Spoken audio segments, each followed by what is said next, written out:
Hello ನಮಸ್ತೆ ಎಲ್ಲರಿಗೂ ಹೇಗಿದ್ದೀರಾ ಎಲ್ಲರೂ ಚೆನ್ನಾಗಿದ್ದೀರಾ ಅಂತ ಭಾವಿಸ್ತಾ ಇವತ್ತಿನ ಈ ಒಂದು ವಿಡಿಯೋನ ಸ್ಟಾರ್ಟ್ ಮಾಡ್ತಾ ಇದ್ದೀನಿ. ಸೊ ನಾನು ನಿನ್ನ ಯೋಜನೆ ಮತ್ತು ರೇಷನ್ ಕಾರ್ಡಿಗೆ ಸಂಬಂಧಪಟ್ಟಂಥ ವಿಷಯನ ನಾನು ಹೇಳಕೊಟ್ಟಿದ್ದೀನಿ ಸ್ನೇಹಿತರೆ. ಸೊ ಇಲ್ಲಿ ರೇಷನ್ ಕಾರ್ಡು ಮತ್ತು ಗೃಹಲಕ್ಷ್ಮಿ ಸಂಬಂಧಪಟ್ಟಿದ್ದಂದರೆ ಏನಿರ್ಬೋದು ಅಂತ ತುಂಬ ಯೋಚನೆ ಮಾಡಬೇಡಿ. ವಿಡಿಯೋನ ಕೊನೆವರೆಗೂ ನೋಡಿ. ಈ ರೇಷನ್ ಕಾರ್ಡಲ್ಲಿ ನಿಮ್ಮ ಒಂದು ಹೆಸರು ಇದ್ದರೆ ಮಾತ್ರ ನಿಮಗೆ ಗೃಹಲಕ್ಷ್ಮಿ ಹಣ ಬರೋವಂಥದ್ದಾಗಿದೆ. ಈ ರೇಷನ್ ಕಾರ್ಡ್ ಅಂದರೆ ಏನು? ನಮ್ಮ ಹತ್ರ ರೇಷನ್ ಕಾರ್ಡ್ ಆಲ್ರೆಡಿ ಇದೆ, ಮತ್ಯಾವುದಪ್ಪ ಇದು ಈ ರೇಷನ್ ಕಾರ್ಡು, ಇದನ್ನು ನಾವು ಹೊಸದಾಗಿ ಏನಾದರೂ ಮಾಡಿಸ್ಬೇಕಾ ಅಂತ ಹೇಳಿಬಿಟ್ಟು ನೀವು ಯೋಚನೆ ಮಾಡಬೇಡಿ. ಸೊ ಇರೋ ರೇಷನ್ ಕಾರ್ಡಲ್ಲಿ ನಿಮ್ಮ ಒಂದು ಸ್ಥಿತಿ ಏನಿದೆ, ಈ ರೇಷನ್ ಕಾರ್ಡ್ ಅಂದರೆ ಏನು ಅಂತ ನಾನು ಕಂಪ್ಲೀಟ್ ಇನ್ಫಾರ್ಮೇಷನ್ನು ಈ ಒಂದು ವಿಡಿಯೋದಲ್ಲಿ ಕೊಡ್ತೀನಿ ಸ್ನೇಹಿತರೆ. ಯಾರೆಲ್ಲ ನನ್ನ ಚಾನಲ್ ಇನ್ನೂ ಸಬ್ಸ್ಕ್ರೈಬ್ ಮಾಡ್ದಲ್ಲೇ ನೋಡ್ತಾ ಇದ್ದೀರಾ, ಸಬ್ಸ್ಕ್ರೈಬ್ ಮಾಡ್ಕೊಂಡು ನೋಡಿ ಅಂತ ಹೇಳ್ತೀನಿ. ಹಾಗೆ ನಿಮ್ಮ ಅನಿಸಿಕೆ ಅಭಿಪ್ರಾಯನ ನನಗೆ ಕಮೆಂಟ್ ಮುಖಾಂತರ ತಿಳಿಸಿ ಅಂತ ಹೇಳ್ತೀನಿ ಸ್ನೇಹಿತರೆ. ಸೊ ಇವಾಗ ಈ ರೇಷನ್ ಕಾರ್ಡ್ ಅಂದರೆ ಏನು ಅಂತ ಹೇಳಿದರೆ ಎಲೆಕ್ಟ್ರಾನಿಕ್ ರೇಷನ್ ಕಾರ್ಡ್ ಅಂತ ಹೇಳಿಬಿಟ್ಟು ಕರೀತಾರೆ. ಸೊ ಈ ಒಂದು ರೇಷನ್ ಕಾರ್ಡ್ ಎಲ್ಲಿರುತ್ತೆ, ಯಾರ ಕಡೆ ಇರುತ್ತೆ ಅಂದರೆ ಯಾರ ಕಡೆನೂ ಇರೋದಿಲ್ಲ. ಇದು ನಿಮ್ಮ ಒಂದು ರೇಷನ್ ಕಾರ್ಡೇ. ಬಟ್ ಇದರ ಒಂದು ನಾವು ಸ್ಟೇಟಸ್ನ ತಿಳಿಯೋದು ಒಂದು ಆಹಾರ ಮತ್ತು ನಾಗರಿಕ ಸರಬರಾಜು ಇಲಾಖೆ ವೆಬ್ಸೈಟ್ ಇರುತ್ತಲ್ವ, ಆ ಒಂದು ವೆಬ್ಸೈಟಲ್ಲಿ ಈ ರೇಷನ್ ಕಾರ್ಡ್ ಅನ್ನೋ ಒಂದು ಪೋರ್ಟಲ್ ಇದೆ. ಆ ಒಂದು ಪೋರ್ಟಲಿನಲ್ಲಿ ನಮ್ಮ ಹೆಸರು ಇರಬೇಕು. ಅಂದರೆ ನಮ್ಮ ಒಂದು ರೇಷನ್ ಕಾರ್ಡ್ ನಂಬರ್ ಹಾಕಿದಾಗ ನಮ್ಮ ಒಂದು ಸ್ಟೇಟಸ್ ಆ್ಯಕ್ಟಿವ್ ಆಗಿರಬೇಕು. ಅದು ಏನಾದರೂ ಆ್ಯಕ್ಟಿವ್ ಆಗಿಲ್ಲ, ಡಿಆಕ್ಟಿವೇಟ್ ಆಗಿದೆ, ಕ್ಯಾನ್ಸಲೇಷನ್ ಅಂತ ಬಂದಿದೆ ಅಂತ ಹೇಳಿದರೆ ನಿಮಗೆ ಗೃಹಲಕ್ಷ್ಮಿ ಹಣ ಬರೋದಿಲ್ಲ. ನಿಮ್ಮ ಕಾರ್ಡ್ ನಿಮ್ಮ ಹತ್ರ BPL ಕಾರ್ಡ್ ಇದ್ರೂ ನಿಮಗೆ ಗೃಹಲಕ್ಷ್ಮಿ ಹಣ ಬರೋದಿಲ್ಲ. ಇದು ಒಂದು ಲೇಟೆಸ್ಟ್ ಅಪ್ಡೇಟ್ ಆಗಿದೆ. ಇದರ ಬಗ್ಗೆ ಎಷ್ಟೋ ಜನರಿಗೆ ಸಂಪೂರ್ಣವಾದ ಮಾಹಿತಿ ಗೊತ್ತಿಲ್ಲ.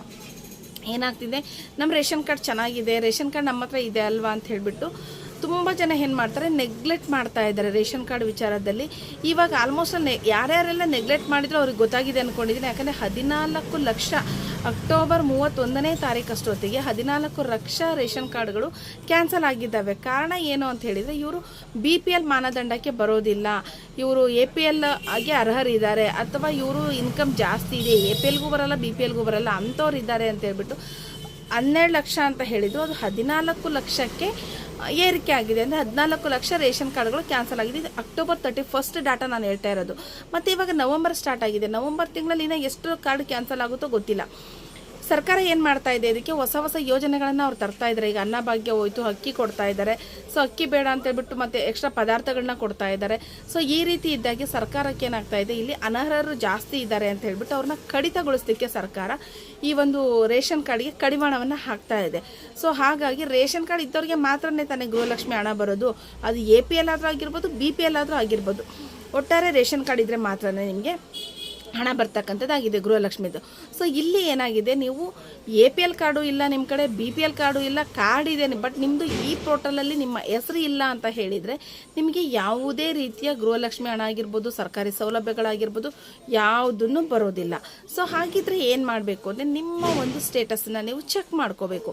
ನಿಮ್ಮ ಮೊಬೈಲ್, ನಿಮ್ಮ ಹತ್ರ ಒಂದು ಸ್ಮಾರ್ಟ್ ಫೋನ್ ಇದೆ, ಅದನ್ನ ಇಂಟರ್ನೆಟ್ ಇದೆ ಅಂತ ಹೇಳಿದರೆ ನೀವೇ ಆರಾಮಾಗಿ ಒಂದು ಸ್ಟೇಟಸನ್ನು ಚೆಕ್ ಮಾಡ್ಕೋಬೋದು ಸ್ನೇಹಿತರೆ. ಸೊ ನಿಮ್ಮ ಒಂದು ಸ್ಟೇಟಸ್ನ ಯಾವ ರೀತಿ ಚೆಕ್ ಮಾಡ್ಕೋಬೇಕಂತ ಹೇಳಿದರೆ, ನೀವು ಆಹಾರ ಮತ್ತು ನಾಗರಿಕ ಸರಬರಾಜು ಇಲಾಖೆ ವೆಬ್ಸೈಟಿಗೆ ಹೋಗಬೇಕು. ಹೋಗ್ಬಿಟ್ಟು ಅಲ್ಲಿ ನಿಮಗೆ ಈ ರೇಷನ್ ಕಾರ್ಡನ್ನು ಒಂದು ನಿಮಗೆ ಲೆಫ್ಟ್ ಸೈಡಲ್ಲಿ ಒಂದು 3 ಡಾಟ್ ತೋರಿಸುತ್ತೆ. ಸೊ ಅಲ್ಲಿ ನಿಮಗೆ ಈ ರೇಷನ್ ಕಾರ್ಡ್ ಅಂತ ಬರುತ್ತೆ. ಅಲ್ಲಿ ನಿಮ್ಮ ರೇಷನ್ ಕಾರ್ಡ್ನ ಸಂಖ್ಯೆಯನ್ನು ಹಾಕಿದರೆ ಅದು ಒಂದು ಪೇಜ್ ಓಪನ್ ಆಗುತ್ತೆ. ಅಲ್ಲಿ ನಿಮ್ಮ ಮನೆಯ ರೇಷನ್ ಕಾರ್ಡ್ ಯಾರ ಹೆಸರಲ್ಲಿದೆ ಸೊ ಅವ್ರ ಹೆಸರನ್ನು ನೀವು ಸೆಲೆಕ್ಟ್ ಮಾಡಬೇಕು. ಅದಾದ ನಂತರ OTPಯನ್ನು ಕೇಳುತ್ತೆ. ಇದೆಲ್ಲದನ್ನ ಹಾಕಿದರೆ ನೀವು ಆ ಪೇಜ್ ಓಪನ್ ಮಾಡಿದರೆ ನಿಮಗೆಲ್ಲ ಗೊತ್ತಾಗ್ತಾ ಹೋಗುತ್ತೆ. ಬಟ್ ಅಲ್ಲಿ ಈ ರೇಷನ್ ಕಾರ್ಡ್ ಅಂತ ಇರುತ್ತೆ, ಅದನ್ನು ಸೆಲೆಕ್ಟ್ ಮಾಡ್ಕೊಳ್ಳಿ. ಸೊ ಅಲ್ಲಿ ನಿಮ್ಮ ಸ್ಟೇಟಸ್ ಏನಿದೆ ಅಂತ ನೋಡಿಕೊಂಡು ಮನೆಯಲ್ಲೇ ಕುತ್ಕೊಂಡು ಚೆಕ್ ಮಾಡ್ಬೋದು. ಅದರ್ವೈಸ್ ನೀವು ಯಾವುದಾದ್ರು ಒಂದು ಸೈಬರ್ ಸೆಂಟ್ರಿಗೆ ಹೋದರೆ ನಿಮಗೆ ಹೇಳ್ತಾರೆ ನಿಮ್ಮ ಕಾರ್ಡಿನ ಸ್ಥಿತಿ ಏನಿದೆ ಅಂತ ಹೇಳಿಬಿಟ್ಟು ಚೆಕ್ ಮಾಡಿಬಿಟ್ಟು ಹೇಳ್ತಾರೆ. ಒಂದು 10 ರೂಪಾಯಿ ಚಾರ್ಜ್ನ ತೊಗೊತಾರೆ. ಸೊ ದಯವಿಟ್ಟು ಯಾರಿಗೆಲ್ಲ ಗೃಹಲಕ್ಷ್ಮಿ ಹಣ ಇಲ್ಲಿವರೆಗೂ ಒಂದು 5 ಕಂತು 6 ಕಂತು ಹಣ ಬಂದಿಲ್ಲ ಅನ್ನೋರಿದ್ದೀರೋ ಅವ್ರು ದಯವಿಟ್ಟು ಇದನ್ನು ಚೆಕ್ ಮಾಡ್ಕೊಳ್ಳಿ ಅಂತ ಹೇಳ್ತೀನಿ. ಇವತ್ತಿನ ವಿಡಿಯೋ ಎಲ್ಲರಿಗೂ ಇಷ್ಟ ಆಗಿದೆ ಅಂತ ಭಾವಿಸ್ತಾ ಈ ಒಂದು ವಿಡಿಯೋನ ಮುಗಿಸ್ತಾ ಇದ್ದೀನಿ ಸ್ನೇಹಿತರೆ. ಹಾಗೆ ಯಾರೆಲ್ಲ ನನ್ನ ಚಾನಲ್ ಇನ್ನೂ ಸಬ್ಸ್ಕ್ರೈಬ್ ಮಾಡಿದ್ರೆ ನೋಡ್ಕೊಂಡಿದ್ದೀರಾ, ಪ್ಲೀಸ್ ಸಬ್ಸ್ಕ್ರೈಬ್ ಮಾಡಿ, ಸಪೋರ್ಟ್ ಮಾಡಿ ಅಂತ ಹೇಳ್ತೀನಿ. ಥ್ಯಾಂಕ್ ಯು ಎಲ್ಲರಿಗೂ.